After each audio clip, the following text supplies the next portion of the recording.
Hi, and welcome to Trading with TK, teaching you to turn ideas into money.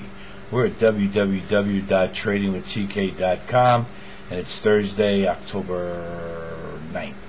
I'm officially calling this a crash, and because of the percentage that it's down, it matches the 87 crash in percentage, and I actually think that this is a tougher crash to go through than the 87 crash. Now, I'm living through both of them. I've definitely lived through the 87, and I'm living through this one right now.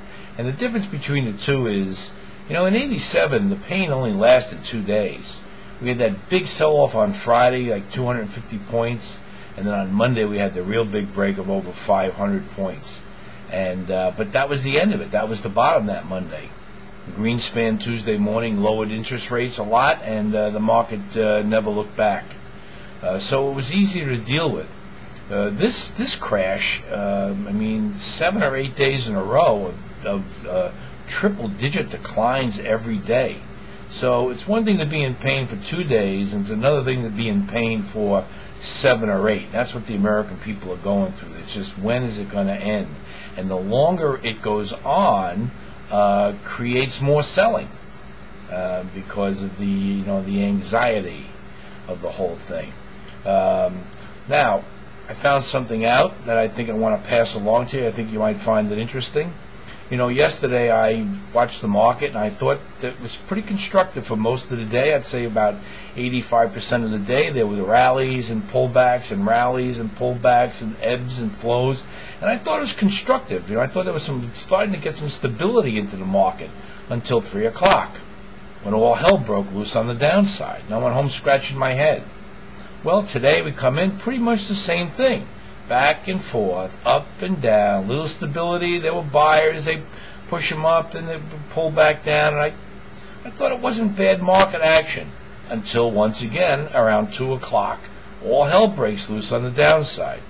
So here's what's going on. There are massive record mutual fund redemptions and hedge fund redemptions. What does that mean? That means the clients, all the people who have been putting X amount of dollars away every month in the market for the last 10 years are calling up their fund managers and saying, I want my money. It's like a run. Like they had the run on the banks, now they're going to have a run on their mutual funds. Everyone wants their money. They're frightened. So the funds don't have this kind of money laying around, so they've got to sell stocks. And they have to sell, they have to meet a certain number at the end of the day. So whatever they don't sell during the day, towards the end of the day, they have to pick up their pace. And hence, that's why all the selling the last hour, because they haven't sold enough stock. And they've got to drive the market down to a level where they can get out, so they can raise cash to give it to their clients. And this is what's been going on for 2 days. Like I said, these are record redemptions. $43 billion I heard the other day. Now, that explains why the market falls apart at the end of the day. It doesn't explain how long it's going to go on for. And hedge funds are having redemptions too. So that's basically why the market is crapping out the last hour or two of the day. I just don't know how long it's going to go on. Like I said, we're 7 days in a row with big declines each day. I don't think we're going to see a market turn to the upside until we see a day where the market actually rallies the last hour. That's what we're looking for. And then we'll know maybe the funds are done. What I'd like to see is a 1,000-point break early in the morning, but these funds don't sell that way. They're selling at the end of the day. They need to be out by the end of the day. So I don't think they're going to put much pressure on the market in the mornings. At least they haven't so far. They kind of tricked you. Everything looks pretty calm in the mornings for the first 3 or 4 hours, and then all of a sudden. So I want to pass that on. That's what's going on in the marketplace.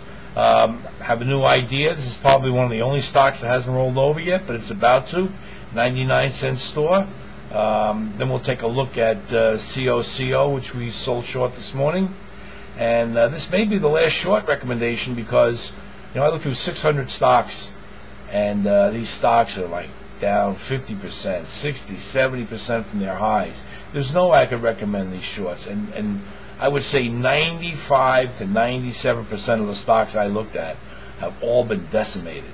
So the shorting on those is there's no risk-reward ratio there.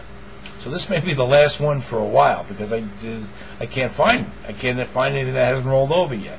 Okay, so then we'll take a look at the major indexes, but it'll be a fast look because nothing's really changed.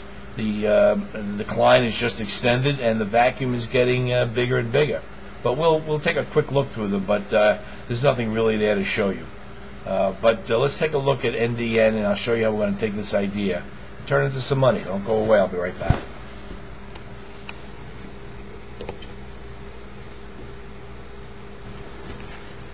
Okay, we're looking at a daily bar chart of NDN 99-cent store. I'm zoomed out because I want to show you this the support and resistance areas here. Basically, I have these lines here. This is our resistance. You can see how it rallied back up to this area right here, rolled over, tested support, came back up. It's back up into its resistance area, and to me it looks like it's rolling over and it's going to come back down to its support level. So I wanted to point that out. Now I'll zoom in and I'll give you some stats. Alright, this is 99-cent store. It's a call on the short side. We'll look to sell the stock somewhere between $9.50, that's about where it closed, and $10.20. I think we get a little rally in the morning. Anywhere up around $10.20 would be an ideal spot to sell it short. My target is $5.70 down here at the bottom, and my buy stop is a close above $11.12, right above that. Okay, what do I see?